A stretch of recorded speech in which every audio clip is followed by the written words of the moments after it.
Est-ce que parfois ça vous arrive de vous poser des questions du style « Si j'avais un budget illimité, c'est quoi le meilleur truc que je peux acheter dans un domaine ?» Et moi, je me suis récemment posé cette question pour les écrans. Et ça tombe bien parce que MSI m'a envoyé apparemment de leur meilleur écran, le 271 QRQD OLED X50. Et ils m'ont dit de le tester parce que je vais découvrir des choses que je n'ai jamais connues. Ce qui doit d'abord vous sauter à l'œil, c'est le fait qu'on soit sur un écran de 500 Hz. Et regardez la fluidité de 500 images par seconde sur un test UFO.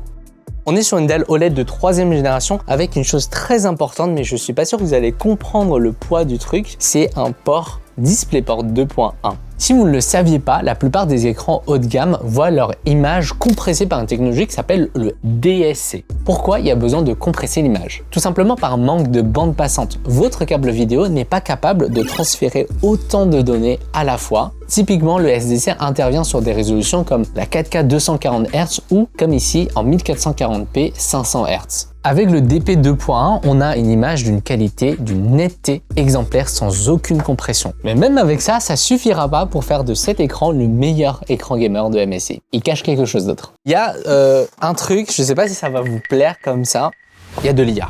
Voilà, regardez, sur l'emballage, il y a écrit en gros, ça s'appelle leur technologie AI Care Sensor. Bon, au début, je me suis dit, ok, de l'IA dans un écran. Mais en fait, finalement, ça marche assez bien. L'idée, c'est qu'il y a un petit œil ici. C'est un capteur de présence et de luminosité. Il est capable d'éteindre l'écran dès que vous partez. Il est aussi capable d'ajuster la luminosité en fonction de l'environnement. Si on est en pleine journée, fenêtre ouverte, rideau tiré, il va ajuster la luminosité. Si on est le soir, il va diminuer la luminosité.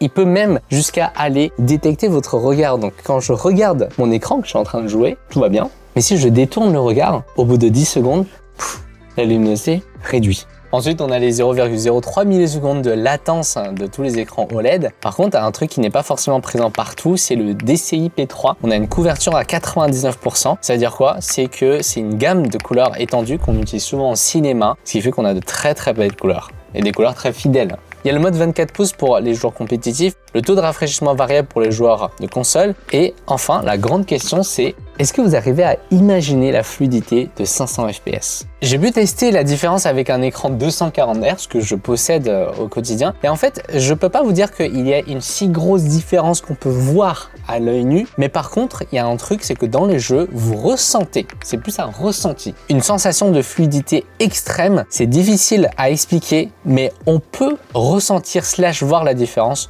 en jeu. Mais en dehors du jeu, là, ça va être très difficile. Elle est belle la tête, hein. Pour en savoir plus sur cet écran, je vous mets le lien dans ma bio. Et il y a peut-être un concours qui est encore d'actualité pour gagner l'écran. Si jamais ça vous intéresse, allez-y.